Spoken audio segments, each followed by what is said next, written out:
bạn mình đã trở lại đây. Hôm nay thì hàng xóm của mình làm mấy cái mukbang gì đó. Rất là heo.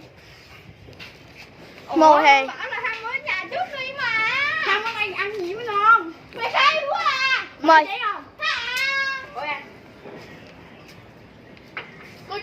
Đây là anh hàng xóm mình. Đây là hai đứa hàng xóm của mình. Em mình à. Chị ơi, xin chào các bạn đi. Đúng rồi, thôi bạn Tiền Tuấn.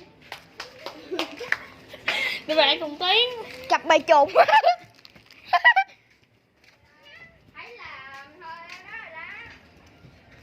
Các bạn hãy ủng hộ cho kênh YouTube mình nha.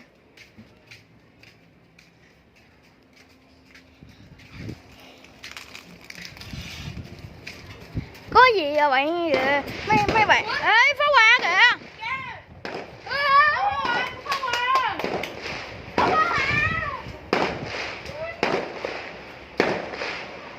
Nhìn đẹp hết các bạn.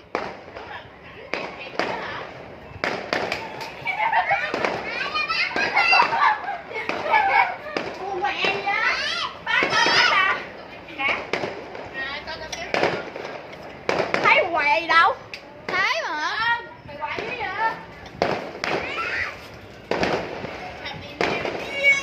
Có bữa nào đầu năm mới mình sẽ quay Lấy muỗng ra, lấy đũa ra. có gì đầu năm mới mình sẽ quay phá hoa cho các bạn coi nha. Có soi nè. Mở tay quá. Chú Đăng đứng dưới coi con đứng xuống trên đây.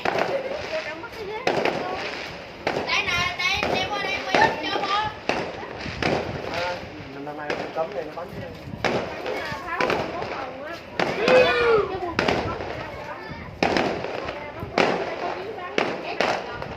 Ê mình mỏ tay với các bạn ơi. thấp giờ nó bắn thấp như vậy. Sao đây mới đúng chứ.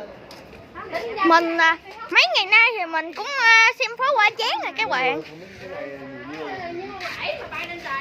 Các bạn hãy ủng hộ cho kênh mình nha.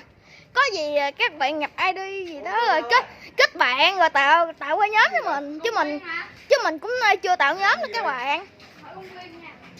Mình cũng chưa tạo nhóm với người nào đâu. Mình chỉ kết bạn nhiều thôi à. Đó vô cơm ăn Thôi, Cơm ăn rồi. mình sẽ quay Để tới đây rồi. Mày ăn thì sao mày mang ra đây mày nấu. Đâu bên bảo á nè. Để tí đi. Để nó ăn cơm xong đi, giờ nấu đi rồi xong tí nữa là tí nữa bố ngoan. Còn giờ tôi thấy là ăn nguyên nè. Một nồi gỏi. Có nước mắm mẹ. Bị gì là nó nhảy cái gì vậy đây?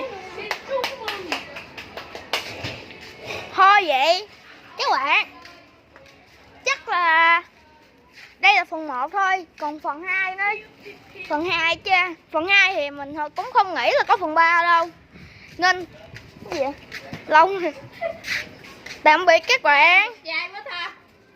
Dài quá.